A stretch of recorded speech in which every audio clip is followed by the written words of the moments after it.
నమస్తే, welcome to lakh media.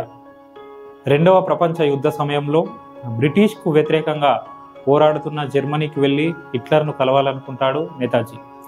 అనుకున్నదే తడవుగా జర్మనీకి వెళ్ళి తన సైన్యంతో హిట్లర్ను కలవాలని చెప్తాడు. కాసేపటికి హిట్లర్ వచ్చి ఆ బోస్ ఏంటో చెప్పు అని అడుగుతాడు. దానికి ఆయన వెళ్ళి మీ బాస్ను పిలుచుకొనిరా అని చెప్తాడు. ఆశ్చర్యపోయిన అతను వెళ్ళి హిట్లర్కు చెప్తాడు.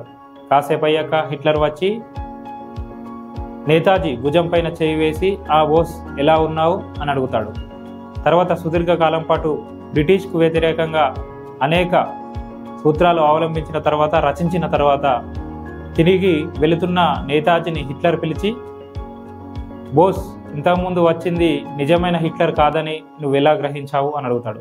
దానికి నవ్వుతూ నేతాజీ అంటాడు, ఈ బోస్ భుజం పైన చేవేయగలిగే మొగాడు హిట్లర్ మాత్రమే అని. అది నేతాజీ సుభాష్ చంద్రబోస్ అంటే.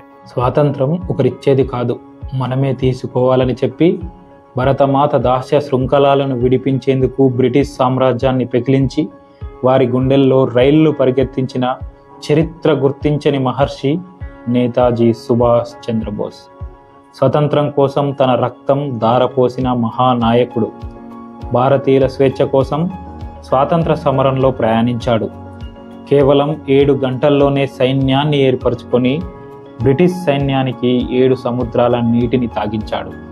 స్వాతంత్రం సాధించాలంటే శాంతి అహింసతో సాధ్యం కాదని, చేతులు ముడుచుకొని కూర్చుంటే అది చేతకాని తనమని నమ్మి బ్రిటిష్ వాళ్ళ వెన్నులో వణుకు పుట్టించిన నాయకుడు నేతాజీ సుభాష్ చంద్రబోస్.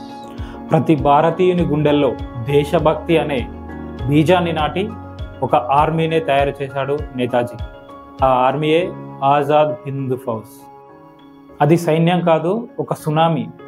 ఆ సునామీతో బ్రిటిష్ సామ్రాజ్యానికి పట్టపగలే చుక్కలు చూపించిన యోధుడు, కేవలం జననం మాత్రమే తెలిసి మరణం తెలియని నవయుగ చిరంజీవి నేతాజీ సుభాష్ చంద్రబోస్.